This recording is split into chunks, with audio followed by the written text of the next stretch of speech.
Okay, yes. Ndabaramutse cyane ndabipfuriza amahoro y'Imana n'abantu, amagara meza n'amafaranga. Jewe ni wa muhungu wanyu omdishanjima mumenyere mu biganiro bigiye bitandukanye by'uburimyi cyane cyane n'ubworozi. Tugiye kuyaga n'Umurundi aba mu mahanga atubwira ukuntu ari kararima mu gihugu cy'u Burundi hafise imirima iteye igomwe, akaba ari karafasha bene wabo ahavuka. Mugabo twumve abikora gute kwa dahari. Amazina yanje nitwa Remi Rwakiranya, nkabamba mu gihugu ca Amerika. Ego Remi, muratubwiye ko muri leta zunze ubumwe za Amerika. None vy'ukuri ko musanzwe muri mu gihugu giteye imbere, mu gisagara giteye imbere, sinzi ko ngaho aho muri uburimye mwa mubonesha amaso, ariko vyagenze gute ngo hitemo kuza kurimira mu Burundi? Motivation wayikuye hehe? Kwiyumvira kurimira mu Burundi urumva aho ni muhira naho umuntu ari mu mahanga tuba turi muhira.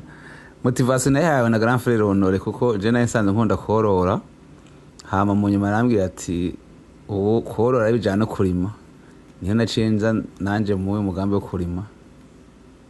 Yego muri Amerika ho mba uburimyi n'ubworozi birahari cyane.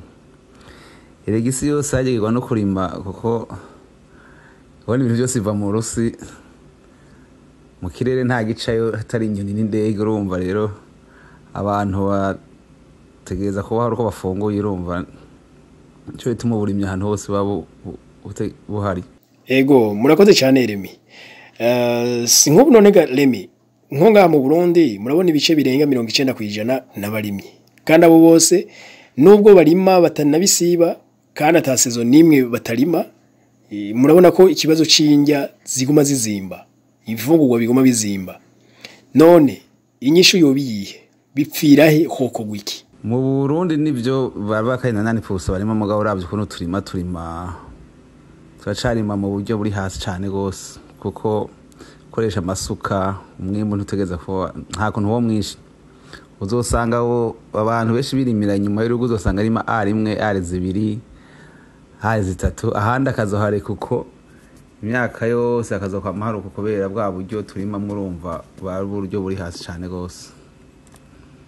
N'umwimbu urumucuba muto, urumva nko kurima nk'ahantu hagitaye 5 canke 10 ikoresha isuka bisaba ingufu nyinshi, bisaba kuruha, bisaba n'uburyo bwinshi.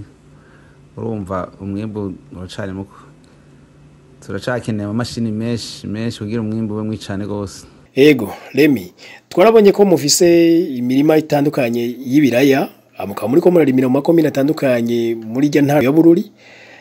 None rero twashaka kumenya bigenda gute, ibanga nirihe ko ijya mirima ari myiza cyane kandi mwarimye mu nyovu? Byagenze gute Remi? Uwo tubwira ubuhinga n'ubuhe canke ibanga nirihe? Nkuko wabimbaje nibyo, aho hantu narimye hari nyovu, mugabo rero nacinshiramwo ifumbire ryinshi cyane gose, ryinshi cyane kugira ngo imirima izogende neza. Nawe nko kwibona urabona yuko ari imirima ibereye ijisho, ubona ko hazova umwimbo mwinshi cyane, ubona ko hazova amatona atari make, amatona arenga 40. Urabona ni vyiza, ni ibiraya vyiza bizokwimbuka cyane. Ego none nk'ubu murabona nk'ubu nk'abarundi baba mu mahanga butwita aba Diaspora, benshi bari mu bihugu biteye imbere, mbere bikanaborohera kugira makuru n'ubumenyi butandukanye. No kuvuga ko biborohera kuronka ubumenyi n'umutahe ngira ngo usumza bari mu gihugu. None hamwe bozana uwo mutahe canke ubumenyi muri iki gisata c'uburimyi, harakarusho ubona vyozana vyogenda gute? Yego aba Diaspora uravye bariko baravyijukira cyane, naho atarugero uraba runini cyane gose, ariko hari abeko barabikora.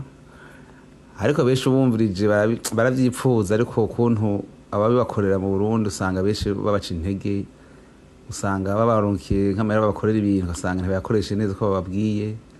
Nk'urugero nk'umuntu ariko arubaka nk'inzu, ugasanga nk'ahantu hoga imifuko 10 y'isima, ugasanga hagiye imifuko 5. Urumva umukoreye nabi, umva n'intege zicika kugira asubire kwiyumvira kubandanya